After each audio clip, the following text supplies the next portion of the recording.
En este vídeo vamos a ver las principales transformaciones que nos permite aplicar Python y más concretamente Pandas a nuestras bases de datos. ¿Qué entendemos por transformación? Una transformación es una modificación de la estructura de nuestra base de datos. Por ejemplo, añadirle filas, quitárselas, crear una columna nueva, etc. Vamos a empezar viendo cómo se crea una columna nueva. Para crear una columna nueva debemos darle un nombre. Así, por ejemplo, yo voy a crear una que se llame Hours Delay. Y será una transformación, concretamente va a ser el redondeo con esta función round de la columna ya existente, hour delay, dividida por 60. Una vez hemos ejecutado este código, la transformación ya se ha realizado aunque no la veamos. Así que si queremos verla, tendremos que hacer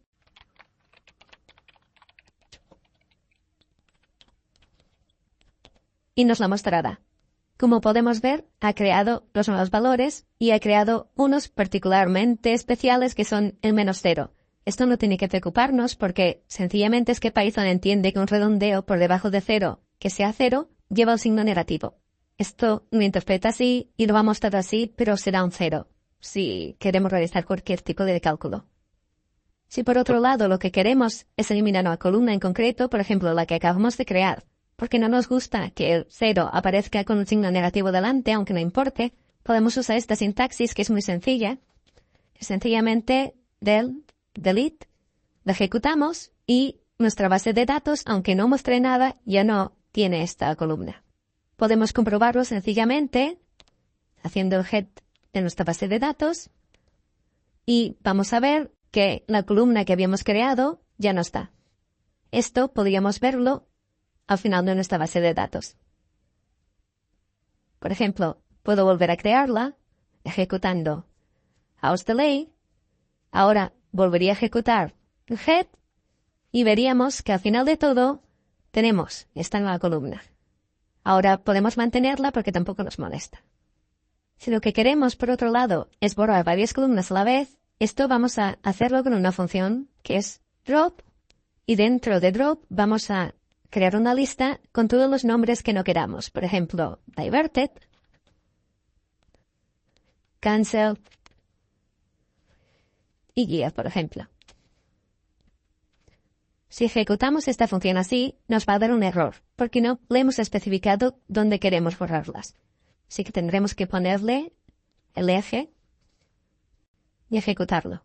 Esto puede tardar un poco, pero nos va a devolver la base de datos. Nos está mostrando la base de datos donde ya no tenemos la columna year, ni cancel, ni diverted. Pero si ahora vamos al final y mostramos el head como hemos hecho siempre, vamos a ver que year sigue apareciendo. Esto ocurre porque no hemos igualado a nada nuestra función drop. Entonces, lo ejecuta pero no lo guarda. Si lo que queremos es que se borre en nuestra base de datos que tenemos guardada, tenemos que igualarlo a nuestro data frame y aplicarle la función. Si ahora ejecutamos esto, ahora ya ha borrado de nuestra base de datos y ya no será accesible. Otra alternativa que podríamos usar para borrar columnas sería usar esto mismo y aquí especificarle que en el mismo objeto donde le estamos aplicando la función queremos que lo borre. Entonces, así estaríamos obteniendo exactamente lo mismo que con una fila anterior. No vamos a ejecutarlo porque estas columnas ya las hemos borrado y nos devolvería un error. La función drop también funciona para eliminar filas.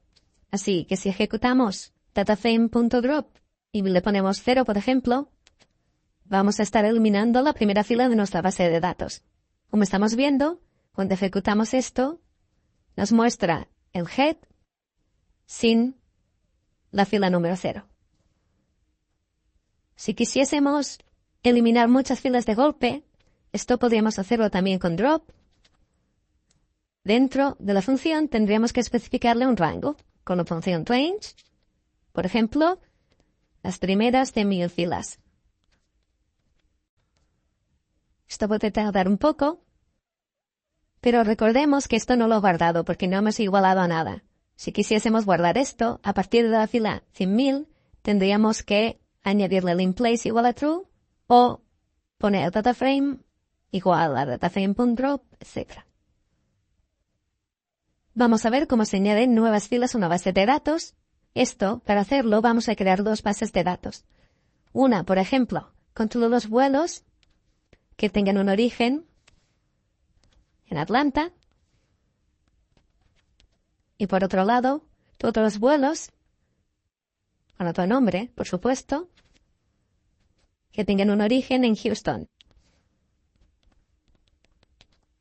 Si lo ejecutamos, ahora tenemos dos nuevos objetos, DataFrame Atlanta y DataFrame Houston, que son solo con las filas que tengan los orígenes que hemos especificado. Si lo que queremos es ahora sumar estos dos dataframes, lo que tendríamos que hacer es, por ejemplo, en el dataframe de Atlanta, le añadimos, con la función append, el dataframe de Houston.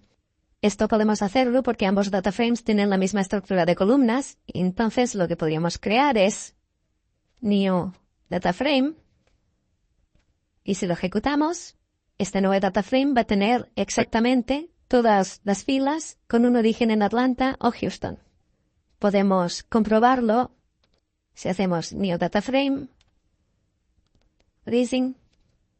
Podemos ver que primero tenemos todos los de Atlanta, ya que hemos hecho dataframeAtlanta.append y luego le hemos añadido al final aquellas del dataframe de Houston.